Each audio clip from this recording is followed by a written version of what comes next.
താത്വികമായ ഒരു അവലോകനമാണ് ഞാൻ ഉദ്ദേശിക്കുന്നത്. ഒന്ന്, എന്നാലും എൻ്റെ സുഗുണ എങ്ങനെ നമ്മൾ തോറ്റെന്ന് എനിക്ക് മനസ്സിലാകും.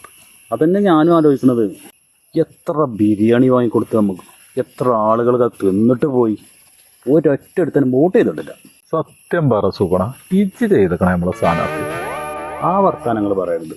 ഞാൻ ഇത്രയും കാലം നമ്മളെ സ്ഥാനാർത്ഥിക്ക് ചെയ്തിട്ടുണ്ടല്ലോ, പക്ഷേ ഈ വോട്ട് ഞാൻ ചെയ്തിട്ടുണ്ട്. നേതാക്കളോട് നമ്മൾ എന്ത് പറയും? അല്ലപ്പോ എവിടുന്ന് പോയി കയറായിട്ടോ? നമ്മൾ തോറ്റോണ്ട് പുറത്തേക്ക് ഇറങ്ങാൻ പറ്റാ. ഒന്ന് തൂങ്ങാൻ വേണ്ടി കാട്ടിപ്പോയതാ. ഒരൊറ്റ മരത്തിന്റെ കൊമ്പ് ഒഴിവില്ല. സകല കൊമ്പിൽ നമ്മൾ ആൾക്കാർ തൂങ്ങി കിടക്കുക. അല്ല നിങ്ങൾ തൂങ്ങിയില്ലേ?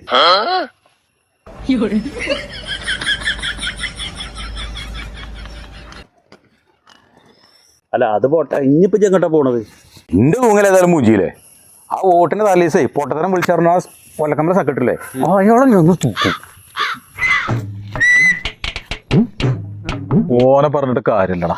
നമ്മളീ പണികൾ ഇങ്ങനെ പട്ടിപ്പണി എടുക്കും, എന്നിട്ട് ജയിപ്പിക്കാൻ നോക്കും. നമ്മളെ നേതാക്കന്മാര് തലേന്നാണ് കൊണ്ടുവന്നാണ്ട് ഒരു പൊട്ടത്തരയുടെ വളമ്പും ആണ് മൂഞ്ചും.